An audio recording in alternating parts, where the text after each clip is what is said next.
Salam uşaqlar, ümid edirəm ki, hər biriniz yaxşısınız. Deməli, bugünkü dərsimiz quantifier, səni kəmiyyət bildirən sözlərdir. Dərsimizə başlamazdan əvvəl hər birinizdən YouTube kanalıma abunə olmağı və bolca yorum yazmanızı gözləyirəm. Eyni zamanda nömrə ilə isə mənlə əlaqə qura bilərsiniz. Gəlin, hər birinizin bildiyimiz meni və maçdan başlayaq. Nədir meni? Nədir maç? Fərq nədədir? Deməli, bunların hər ikisini ümumi birləşdirən cəhət odur ki, hər ikisi çoxlu deməkdir. Bəs yaxşı, əsas fərq nədədir desəniz, menidən sonra uşaqlar yadınızda saxlayın, sayılan cəm isim və cəm xəbər gəlməlidir. Maçdan sonra isə sayılmayan tək isim və tək xəbər gəlməlidir. Nümunə verək. Mənim çoxlu kitabım var. I have got many books. Nümunədən də görürük ki, kitablar cəm isim olduğuna görə biz bu zaman many istifadə etdik. Meni və maçın hər ikisinin oxşar cəhəti də budur ki, həm meni, həm maç özündən sonra of tələb edə bilər. Bir şərtlə ki, ya özündən sonra gələn ismi z article ilə, ya özündən sonra gələn ismi işarə əvəzliyi ilə,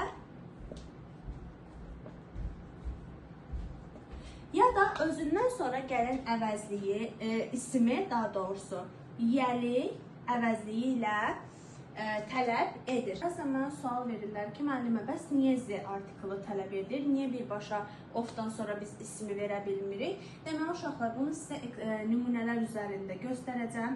Deməli, məsələn, biz deyirik ki, çoxlu oğlanlar, many boys. İndi bir nümunədə verirəm. Many of the boys. Bununla bunun fərqi nədir? Biz bayaq göstərdiyim kimi, dediyim kimi, çoxlu oğlanlar. Biz bunu verə bilərik.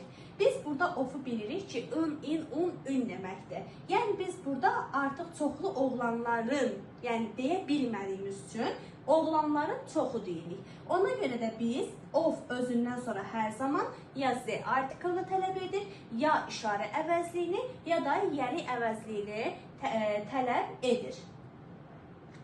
Uşaqlar, meni və maçın bir fərqini də sizə demək istəyirəm. Meni ilə maçın əsas bir fərqi də var. Hansı ki, deməli, meni heç zaman feildən sonra maç, meni işlənməz.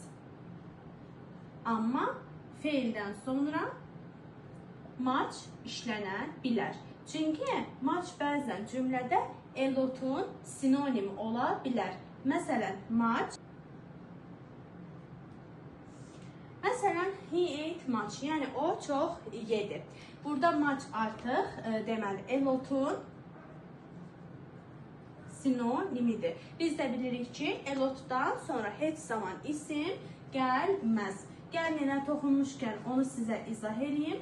Elotu, bir də elotofun fərqini. Bir yerə yazıram elot, bir yerə yazıram elotof. Nədir elot, nədir elotof? Deməli, uşaqlar, yadınızda saxlayın ki, elotdan sonra isim heç vaxt gəlməz.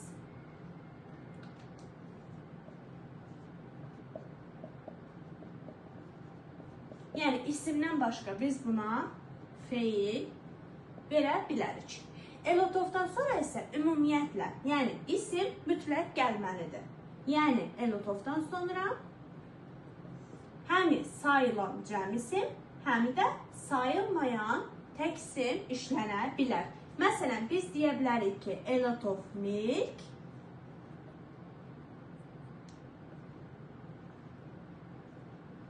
bir də deyə bilərəm ki, a lot of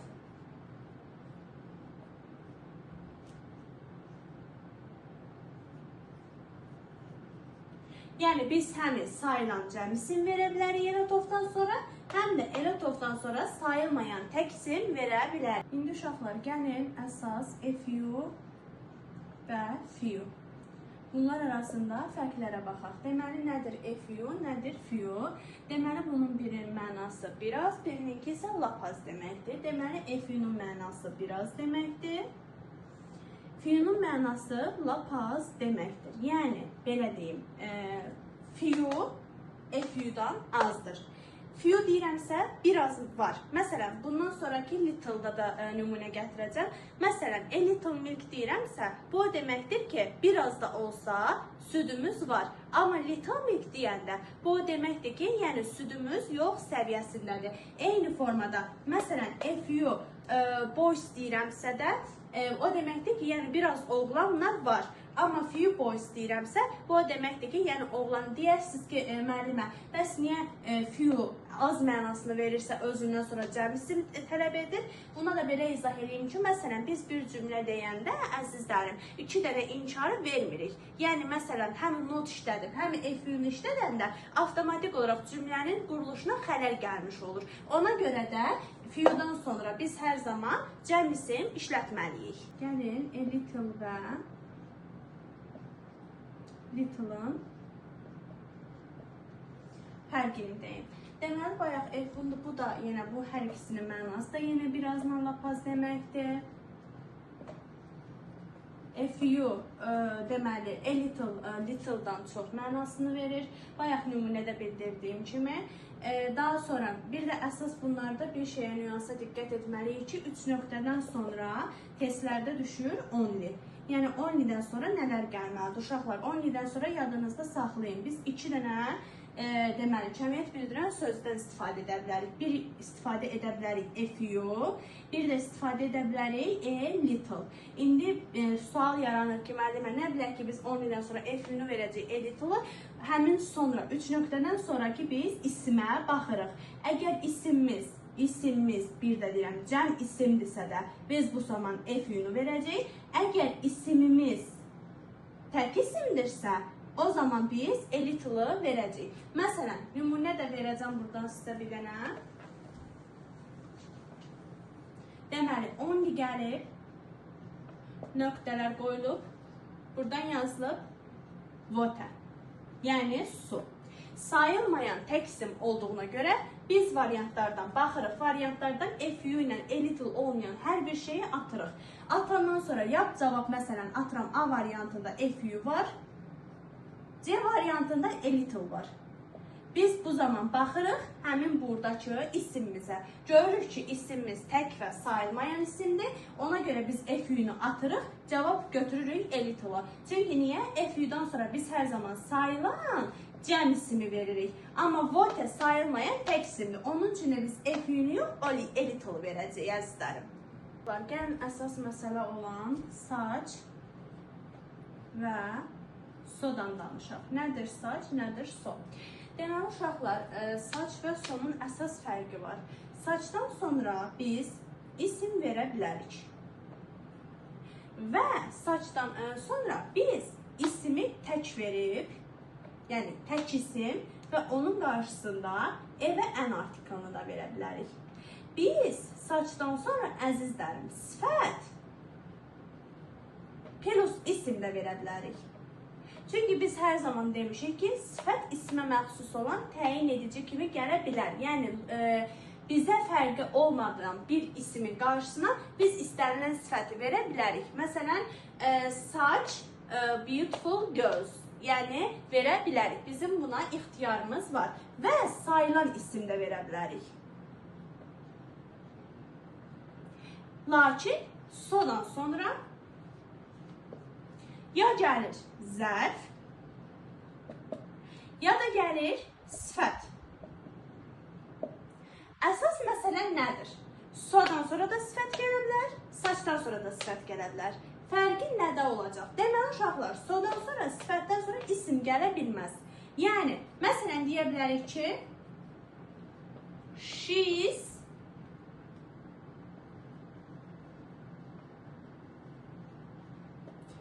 biz nümunədən görürük ki, yəni beautiful, o gözəl, she is so beautiful.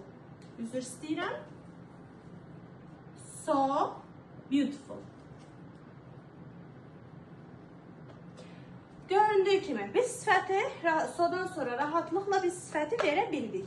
Lakin biz artıq sodan sonra beautiful girl deyə bilmərik. Yəni gözəl qız deyə bilmərik. Biz avtomatik olaraq deyirik ki, such, she's such beautiful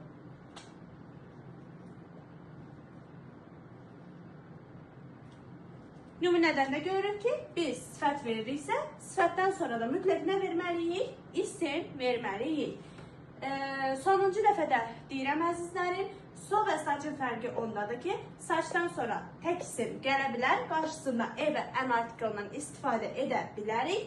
Saçdan sonra sifət plus isim gələ bilər, saçdan sonra sayılan isim gələ bilər. Amma mütləqdir ki, isim gəlsin. Sifət gəlsə belə, sifətdən sonra mütləq isim gəlməlidir. Çünki sifət burada ismi təyin edici xüsusiyyətini daşıyır. Daha sonra saçdan sonra da ya zərf gələ bilər, ya da sifət gələ bilər. Sifət gəlirsə, özündən sonra heç zaman isim gəlməz. Sadəcə so plus sifət. Bu qədər so və saçın əsas fərqlərini sizə izah etdim. Dedik ki, sodan sonra isim gəlməz, sodan sonra article da gələ bilməz. Biz bayaq dedik, saçdan sonra e və an artiklından sonra tək isim gələ bilər. Article da gələ bilməz, lakin isim sodan sonra bir qaydada gələ bilər. O da hansı qaydadır? Əgər sodan sonra many gələrsə, few gələrsə və bu kimi cəmiyyət bildirən sözlər gələrsə, biz o zaman isim verə bilərik. Məsələn, so many,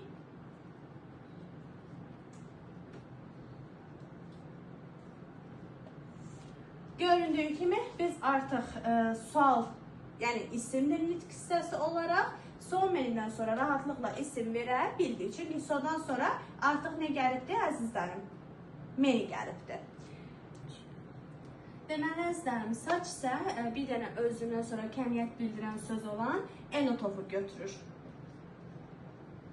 Saç, a lot of və təbii ki də özündən sonra isim.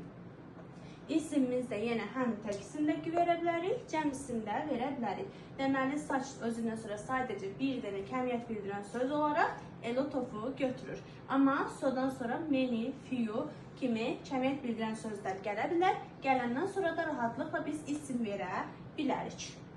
İmtahana və yaxud sınavlara çox düşmüş bir sual var idi və əksər uşaqlar demək olar ki, həmin sualları səhv yazmışdı. Deməli, biz bayaq dedik ki, little nədən sonra gələ bilər, sodan sonra gələ bilər, düzdürmü? Saçdan sonra little gələ bilməz. Lakin son imtahanlarda belə bir sual düşmüşdü. Saç, little, toys. Çox uşaqlar bunu bilir, deyir ki, axı müəllimə demişdi ki, little sadəcə sodan sonra gələ bilər, saçdan sonra sadəcə a lot of gələ bilər. Uşaqlar, yadınızda saxlayın ki, little iki mənada da istifadə olunur. İkinci mənası little'ın balaca mənasını, yəni sifət mənasını verir. Yəni, saç little toys deyəndə balaca oyuncaqlar biz deyə bilərik. Onun üçün artıq biz saç little toys kimi sözləri, cümləni götürmək düzgündür. Bəzən uşaqlar saçdan sonra ikinci bir səhv tuturlar. Axı müəllimə demişdi ki, little'dan sonra sayılmayan tək isim gəlməlidir. Toys sayılan cəm isimdir axı. Yenə də deyirəm, little burada artıq kəmiyyət bildirən söz kimi yox, sadəcə ikinci mənası olan balaca kimi deməli, balaca olaraq tətbiq olunmalı. Yəni biz artıq balaca oyuncaqlar deyə bilərik. Bizim belə bir qadağamız yoxdur. Veri və tuya nə deməkdir bunlar? Özündən sonra nə tələb edir? Deməli, verinin mənası çox deməkdir və o da bərabərdir tuya. Deməli, bundan sonra heç zaman biz article verə bilmərik. Veri və tunun hər deməli ikisindən sonra biz menini, maçı, little'ı, bir də fiyunu işlədə bilərik. Sam və eninin fərqini bir yerdə öyrənək. Nədir sam, nədir eni? Samdan sonra nə gəlir? Enidən sonra nə gəlir? Biz bilirik ki, sam deməli təsdiq cümlələrdə istifadə olunur. En isə sual və inkar cümlələrdə istifadə olunur. Sam bir mənada, deməli bəzi mənasını verdikdə inkar,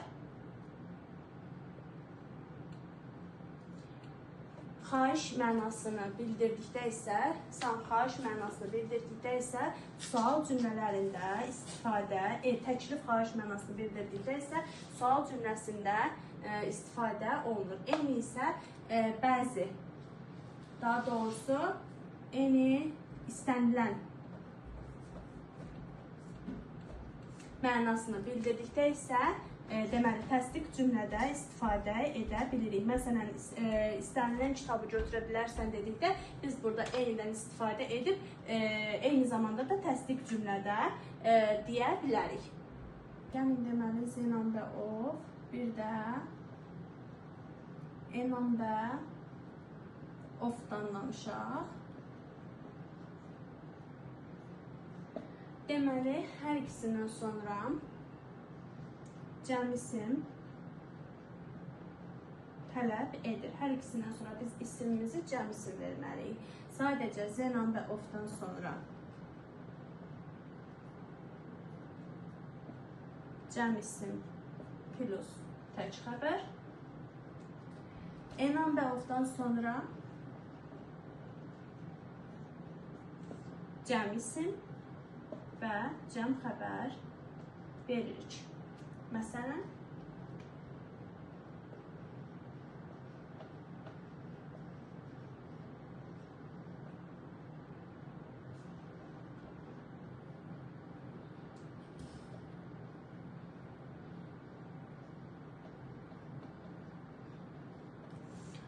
nümunədən də görürük. Deməli, zenan və ofdan sonra isimimizi biz cəm verdik, xəbərimizi isə biz tək verdik. İndi isə gəlin, deməli, everydir, içdi, bir də eyzədir. Bunların fərqinə baxaq. Deməli, everydir, içdi. Everydən sonra bir şey bilin ki, heç zaman of işlənməz.